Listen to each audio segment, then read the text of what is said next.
जिसने किताब में मुझ पर दुरूद पाक लिखा तो जब तक मेरा नाम उसमें रहेगा फरिश्ते उसके लिए इस्तिग़फ़ार यानी बख्शिश की दुआ करते रहेंगे। सल्लु अला हबीब सल्लल्लाहु अला मुहम्मद सल्लल्लाहु अलैहि वसल्लम। 22वां पारा सूरह अहज़ाब की आयत नंबर 33 का तर्जुमा और तफसीर सुनिए।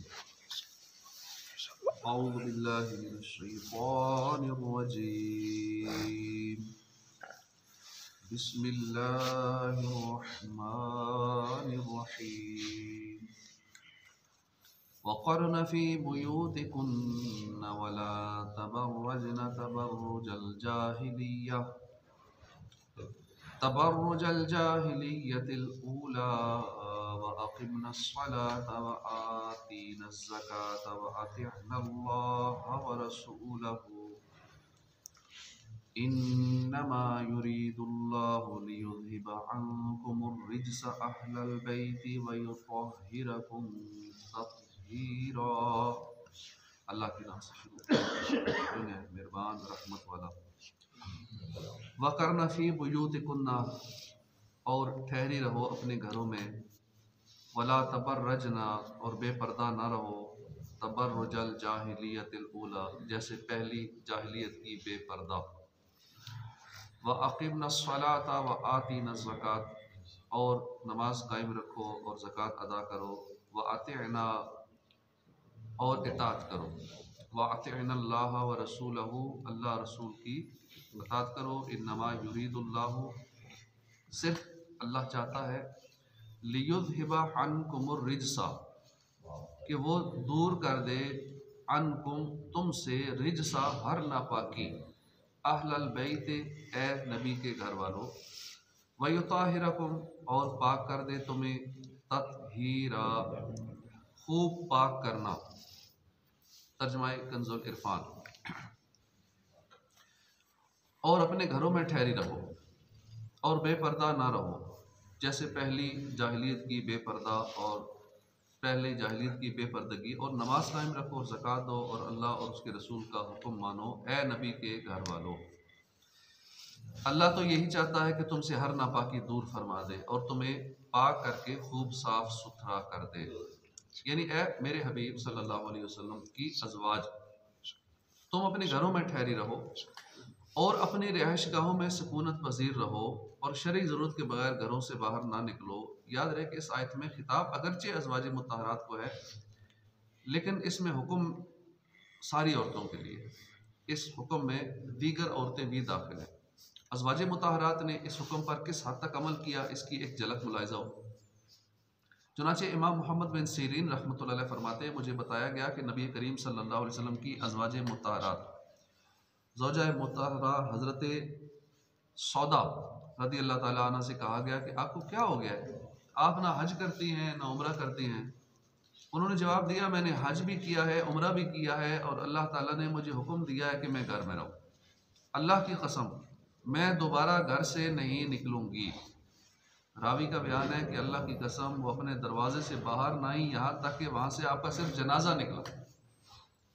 अल्लाह ताला हमारी माँ के दर्जात बुलंद फरमाए और मुसलमान ख़वातीन को इनकी सीरत पर अमल करने की तौफीक अता फरमाए। अब एक हज उम्रा कर लिया, अब उन्होंने ज़िंदगी में हज उम्रा नहीं करना, क्योंकि घर से बाहर नहीं निकलना।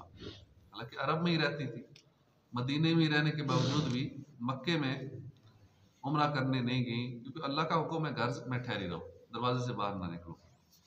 अल्लाह ताला ने औरतों को ये हुक्म इरशाद फरमाया कि वो अपने घरों में ठहरी रहा करे और शरई ज़रूरत और वजह हाजत के बगैर अपने घर से बाहर ना निकले।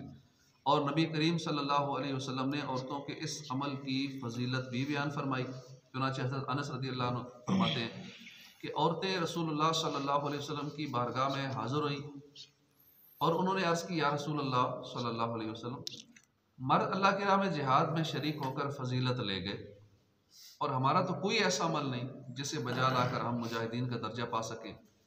हुजूर ने उनसे इरशाद फरमाया, तुम में से जो अपने घर में ठहरी रहे वो उन मुजाहिदीन का दर्जा पाएगी जो अल्लाह की राह में जिहाद करते। इस रिवायत से हमारे माशरे की उन औरतों को सबक हासिल करना चाहिए जो बिला ज़रूरत शरी घरों से बाहर निकलती और घूमती फिरती हैं और बाज़ारों की रौनक बनी रहती हैं।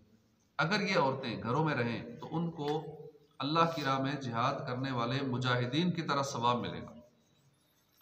अब इस दौर में हालांकि हर चीज़ घर पहुंच जाती है, डिलीवरी का सिस्टम मौजूद है, दुनिया की हर चीज़ ऑर्डर करें, पका पका खाना घर पहुंच जाता है, सौदा सलम घर पहुंच जाता है, हर चीज़ जो दुनिया की चीज़ चाहिए घर पहुंच जाती है। इसके बावजूद भी बाज़ारों में रश देख लें, बाज़ार भरे पड़े औरतों से, हालांकि घर चीज़ सस्ती मिल जाए, घर बना इजीली तलाश कर सकता है, सैकड़ों दुकानें तलाश कर सकता है, बाज़ार में जाने का टाइम वेस्ट होता है, किराया लगता है, लेकिन इसके बावजूद बाज़ारों में रश देख ले, घूमने फिरने का दिल करता है, बाहर निकलने का दिल करता है। दीनी मालूमात ना होने की वजह से, दीन से दूरी की वजह से, दीन इस्लाम में औरत को घर में ठहरी रहने का जो हुक्म दिया गया, इससे मकसूद ये हरगिज़ नहीं कि दीन इस्लाम औरतों के लिए ये चाहता है कि जिस तरह परिंदे पिंजरे में और जानवर बाड़े में ज़िंदगी बसर करते हैं, इसी तरह औरत भी परिंदों और जानवरों की तरह ज़िंदगी बसर करे, बल्कि इसे ये हुक्म इसलिए दिया गया कि इसमें इसकी इज़्ज़त है, इसकी असमत का तहफ़्फ़ुज़ ज़्यादा है। इसे आसान अंदाज में यूँ समझिए कि जिसके पास कीमती तरीन हीरा हो वो उसे लेकर सरेआम बाज़ारों में नहीं घूमता, बल्कि उसको मजबूत लाकर में रखता है ताकि उसकी बदौलत ये दौलत जो है ये महफूज रहे और कोई लुटेरा उसे लूटने की कोशिश न करे। उसका ये अमल अक्ल सलीम रखने वालों की नज़र में बहुत अच्छा और काबिल तारीफ़ है, और इसकी बजाय अगर वो शख्स अपना कीमती तरीन हीरा लेकर सरे बाज़ार आम बाज़ारों में घूमना शुरू कर दे सरेआम, और लोगों की नज़र उस हीरे पर आसानी से पड़ती रहे, तो ऐन मुमकिन है कि उसे देखकर किसी की नीयत ख़राब हो जाए और वो उसे लूटने की कोशिश करे, और ऐसे शख्स को जाहिल और बेवकूफ़ जैसे खिताबात से नवाजा जाए। खुलासा ये है कि कीमती हीरे का ज़्यादा तहफ़्फ़ुज़ इसे मजबूत लाकर के अंदर रखने में है, ना कि इसे सरे आम घूमने में है। इसी तरह औरत की असमत का ज़्यादा तहफ़्फ़ुज़ उसके घर के अंदर रहने में है, ना कि गैर मर्दों के सामने आने और उनके दरमियान घूमने में। इससे मालूम हुआ कि ख़ुद को दानिशवर कहलाने वाले और वो लोग हकीकत में दानिश और हिकमत से नहायत दूर हैं, जो दीन इस्लाम के इस हुक्म की बुनियादी मकसद को पशे पुश डालकर और काफरों के तर्ज ज़िंदगी से मरऊब और मगलूब होकर गुलामाना जहनीत से एतराज़ात करते हैं। ऐसे लोगों का अहम तरीन मकसद यह है कि लोगों की नज़र में इस्लाम के अहकाम की कदर ख़त्म हो जाए, औरत इस्लामी अहकाम को अपने हक़ में सज़ा तस्वर करे और वो अपनी इस्मत जैसी कीमती तरीन दौलत तक लुटेरों के हाथ पहुँचने की हर रुकावट दूर कर दे। अल्लाह ताला मुसलमानों को इस्लामी अहकामात के मकासद समझने, इन पर अमल करने, औरत की इफ़्फ़त व अस्मत के दुश्मनों के अज़ाइम को समझने और उनसे बचने की तौफ़ीक़ अता फरमाए। वला तबर्रजना तबर्रुजल जाहिलियतिल ऊला, और बेपर्दा न रहो जैसे पहली जाहिलियत की बेपर्दगी, यानी जिस तरह पहली जाहिलियत की औरतें बेपर्दा रहा करती थी, इसी तरह तुम बेपर्दगी का मुज़ाहरा ना करो। हमारे यहाँ क्या कहते हैं, पर्दा करती है पुराने ज़माने की सोच वाली। पुराने ज़माने की सोच वाली वो होती हैं जो बेपर्दा फिरती हैं, जो आधे नंगे लिबास में घूमती हैं। ये ज़माना जाहिलियत यानी इस्लाम से पहले के दौर के औरतों की ये सूरत हाल थी जो अब है, लेकिन उल्टा हिसाब चल रहा है। पर्दे वाली को कहते हैं कि ये ज़माना जाहिलियत की है, ये पुराने दौर का पुराना ज़हन रखने वाली है। कुरान फरमा रहा है वला तबर्रजना, बेपर्दा ना रहो जैसे पहली जाहिलियत की बेपर्दगी। जिस ज़माना जाहिलियत में ये होता था जो अब हो रहा है। अगली और पिछली जाहिलियत के ज़माने से मुतल्लिक़ मुफस्सिरीन के मुख्तलिफ अक़वाल हैं। इनमें से एक कौल ये है कि अगली जाहिलियत से मुराद इस्लाम से पहले का ज़माना है। उस ज़माने में औरतें इतराती हुई निकलती थी, अपनी जीनत और मासिन का इजहार करती थी ताकि गैर मर्द उन्हें देखें। लिबास ऐसे पहनती थी जिससे जिस्म के आज़ा अच्छी तरह ना ढकें, और पिछली जाहिलियत से आखिरी ज़माना मुराद है जिसमें लोगों के अफ़आल पहलों की मिसल हो जाएंगे। अज़वाज मुताहरात पर्दे का खूब एहतमाम करती थी। यहाँ उनके पर्दे का हाल मुलाहिज़ा हो, हज़रत आयशा सिद्दीक़ा फरमाती हैं, हम अज़वाज मुताहरात के पास से सवारों के काफ़िले गुज़रते थे और हम हज के सफ़र में ताजदार रिसालत सल्लल्लाहु अलैहि वसल्लम के साथ एहराम की हालत में थी। जब सवार हमारे सामने से गुजरने लगते तो हम में से हर एक अपनी चादर को अपने सर से लटका कर चेहरे के सामने कर लेती थी, और जब वो आगे बढ़ जाते थे तो हम चेहरा खोल लेते थे। अल्लाह ताला उम्मत की इन मुक़द्दस माओं के दर्जात बुलंद फरमाए, और एक तरह से इनकी बेटियों में दाखिल मुस्लिम ख़वातीन को अपनी माओं की सीरत पर अमल पैरा होने की तौफ़ीक़ अता फरमाए। शर्म व हया से आरी और बेपर्दा औरतों का दुनियावी अंजाम तो हर कोई माशरे में अपनी निगाहों से देख सकता है कि हो क्या रहा है। जो बेपर्दगी करती हैं उनके साथ हशर क्या हो रहा है। जिन ममालिक में ये खुली छुट्टी है, उन ममालिक का सर्वे कर लें, वहाँ के हालात देख लें कि औरतों के साथ क्या क्या हो रहा है, कि इज़्ज़तदार और बाहया तबके में उनकी कोई कदर नहीं होती। बेपर्दा औरतों की हयादार बंदे, इज़्ज़तदार बंदे कोई कदर नहीं करते। लोग उन्हें अपनी हवस भरी निगाहों का निशाना बनाते हैं, उन पर आवाज़ें कसते हैं, उनसे छेड़खानी करते हैं। लोगों की नज़र में उनकी हैसियत नफ्स की ख्वाहिश और हवस पूरी करने के ज़रिया होने के अलावा कुछ नहीं होती, और यही वजह है कि हवस पूरी हो जाने के बाद वो औरत से ला ताल्लुक़ हो जाते हैं। और बहुत से लोगों ने देखा होगा कि ऐसी औरत खुद तरह तरह के ख़तरनाक अमराज का शिकार हो जाती है, और आखिरकार इबरतनाक मौत से दो चार होकर कब्र की अंधेर नगरी में चली जाती है। ये तो दुनियावी अंजाम है। अब यहाँ ऐसी औरतों का उखरवी अंजाम देखें। हज़रत अबू हुरैरा रज़ियल्लाहु अन्हु से रिवायत है, रसूलुल्लाह सल्लल्लाहु अलैहि वसल्लम ने फरमाया कि जहन्नमियों की दो किस्में ऐसी हैं जिन्हें मैंने अपने ज़माने में नहीं देखा, बल्कि वो मेरे बाद वाले ज़माने में होंगी। वो लोग जिनके पास गाय की दुम की तरह कोड़े होंगे, जिनसे वो लोगों को नाहक मारेंगे। और दूसरा, वो औरतें जो लिबास पहनने के बावजूद नंगी होंगी, माइल करने वाली और माइल होने वाली होंगी। उनके सर मोटी ऊँटनियों के कोहानों की तरह होंगे।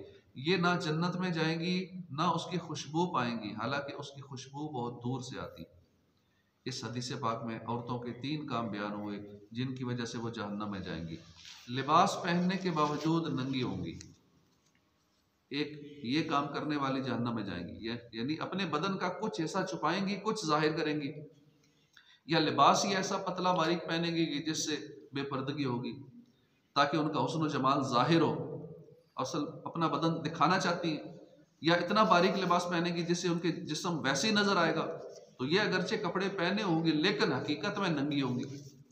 माइल करने वाली और माइल होने वाली होंगी। एक दूसरी ये बात बताई जहन्नम में जाने वालियों की, यानी लोगों के दिलों को अपनी तरफ माइल करेंगी और खुद उनकी तरफ माइल होंगी, या दुपट्टा अपने सर से और बुर्का अपने मुंह से हटा देंगी ताकि उनके चेहरे जाहिर हों, या अपनी बातों से या गाने से लोगों को अपनी तरफ माइल करेंगी और खुद उनकी तरफ माइल होंगी।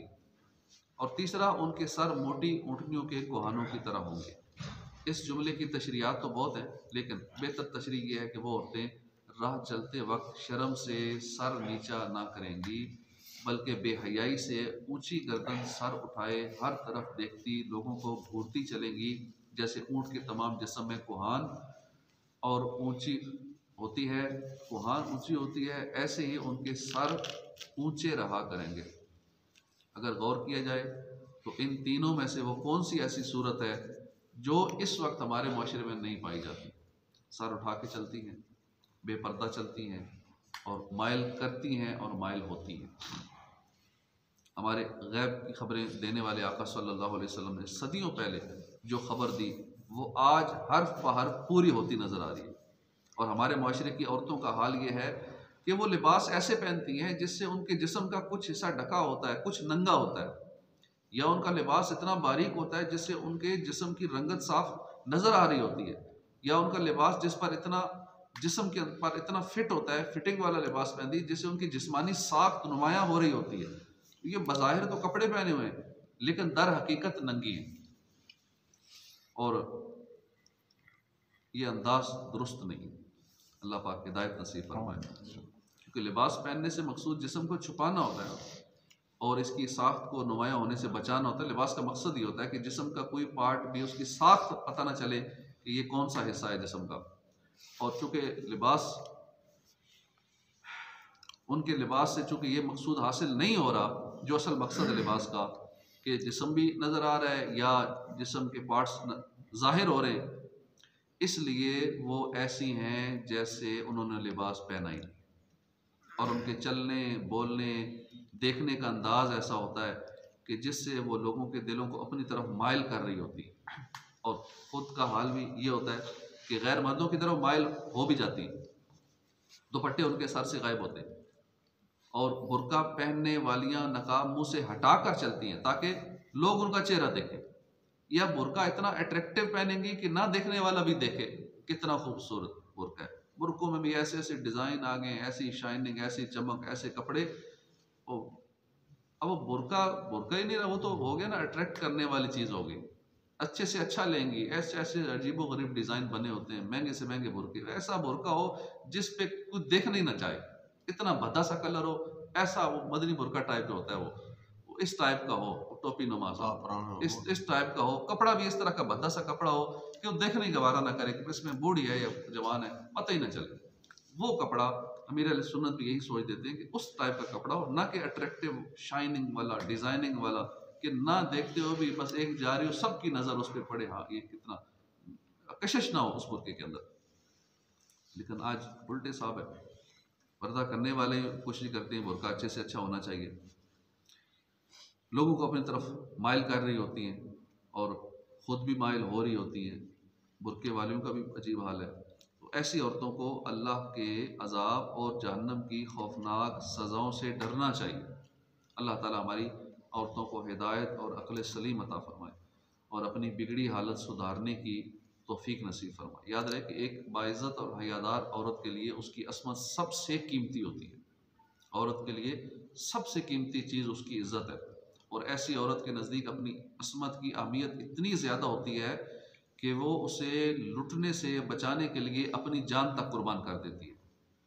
और हर अक्लमंद इंसान ये बात अच्छी तरह जानता है कि जो चीज़ जितनी ज़्यादा कीमती होती है उसकी हिफाजत का उतना ही ज़्यादा एहतमाम किया जाता है, ताकि इन तमाम असबाब और ज़राए को ख़त्म करने की भी भरपूर कोशिश की जाती है जो कीमती तरीन चीज़ के लुटने का सबब बन सकते हों।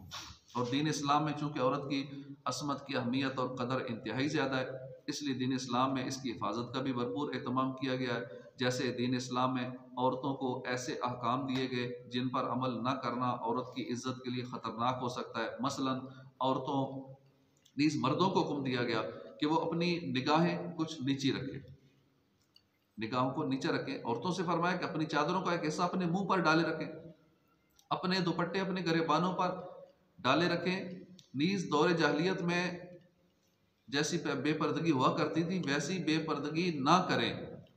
ज़मीन पर अपने पाँव इसलिए ज़ोर से ना मारें कि उनकी जीनत का पता चल जाए जो उन्होंने छुपाई हुई है। गैर मर्दों को अपनी जीनत ना दिखाएं, अपने घरों में ठहरी रहें। गैर मर्द से कोई बात करने की ज़रूरत पड़ जाए तो नरम नाजुक लहजे और इस अंदाज से बात न करें, वगैरह वगैरह।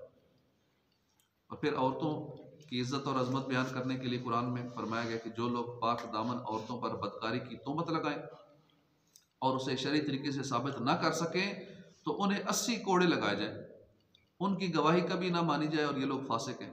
अनजान पाक दामन ईमान वाली औरतों पर बदकारी का बहतान लगाने वालों पर दुनिया और आखिरत में लानत है और उनके लिए क़यामत के दिन बड़ा अजाब है। इन अहकाम से मालूम हुआ कि दीन इस्लाम औरत और उसकी असमत का सबसे बड़ा मुहाफ़िज़ है। और इससे उन लोगों को नसीहत हासिल करनी चाहिए जो मुसलमान कहलाने के बावजूद चादर और चारदीवारी के तक़द्दुस को पामाल करके औरत की आज़ादी का नारा लगाने और रोशन ख्याली के नाम पर औरत को हर जगह की जीनत बनाने, हुकूक निस्वां के नाम पर हर शोबे में औरत को मर्द के शाना बशाना खड़ा करने की कोशिश करके औरतों से खेलने को आसान से आसान तर बनाने में मसरूफ़ है। और इन औरतों को भी नसीहत हासिल करनी चाहिए जो अपनी इज़्ज़त व नामूस के दुश्मनों, बेइल्म दानश्वरों की चिकनी चुपड़ी बातों से मुतासिर होकर ख़ुद को ख़तरे पर पेश करती हैं और ख़ुद को गैर महफूज बनाती हैं। अल्लाह ताला इन्हें हिदायत और अक्ल सलीम अता फरमाए, आमीन। वाक़िमना स्सलात व आतीना ज़कात, और नमाज कायम रखो और ज़कात दो। यानी ए मेरे हबीब सल्लल्लाहु अलैहि वसल्लम की अज़वाज मुतहरात, तुम नमाज कायम रखो जो कि बदनी इबादत की असल है, और अगर तुम्हारे पास माल हो तो उसकी ज़कात दो।